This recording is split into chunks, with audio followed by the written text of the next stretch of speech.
All right, so we're going to get into the seventh problem on practice exam 3 now. And so in this problem, we're going to evaluate the integral of e to the minus x squared with respect to x as a power series. And additionally, we'll find the radius of convergence of this new power series that we produce. So to get started, first we need to write our integrand as a power series, and that's e to the minus x squared. The way that we'll do this is we'll use our Maclaurin series for e to the x, and then we'll just make a substitution. Instead of expanding this in x, we'll expand in minus x squared. So first of all, e to the power x expands as a power series, n from 0 to infinity, x to the power n over n factorial. So we'll use this power series expansion to expand e to the minus x squared. We actually did this one in class, so this should be fairly familiar. And then just additionally, we'll recall that the radius of convergence for the Maclaurin series for e to the x is positive infinity. It says infinite radius of convergence. So the interval of convergence will just be all real numbers, right? Negative infinity to positive infinity. So this tells us how to expand e to the minus x squared as a power series, and so essentially we just replace the x here in this formula with a minus x squared.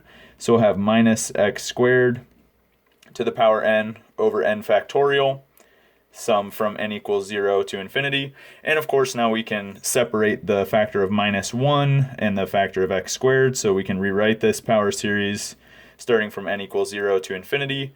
We have a minus 1 to the power n from this minus 1 here to the power n, and then we have x to the power 2n divided by n factorial. Okay, so here's our power series expansion for e to the minus x squared, and now we want to integrate this power series. So we're going to integrate e to the minus x squared with respect to x. This comes down to integrating the power series minus 1 to the power n, so it's from n equals 0 to infinity, minus 1 to the power n, x to the 2n over n factorial, and we're integrating this with respect to x. Okay, so the way that we integrate a power series like this is essentially we just switch the order of integration and summation. And so this is going to be sum from n equals 0 to infinity. Minus 1 to the power n has no dependence on x. N factorial has no dependence on x, so I'll pull those through the integral, right? They're constants with respect to x.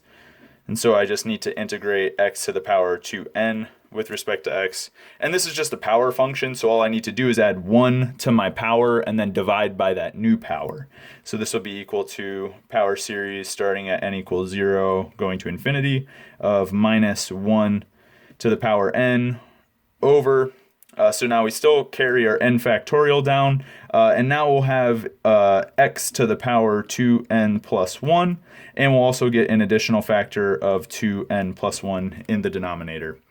And so our theorem about differentiation and integration of power series tells us that whatever the radius of convergence was for the original series, which since the radius of convergence was positive infinity for e to the power x, our radius of convergence for e to the power minus x squared is also positive infinity. So the original power series itself had radius of convergence equal to plus infinity. So when we integrate, that power series also has radius of convergence equal to plus infinity. And so this is our power series representation for the integral of e to the minus x squared with respect to x. And the radius of convergence is positive infinity. Okay, so that concludes the seventh problem, and in the next video we'll do the 2 bonus problems, and then that'll be it.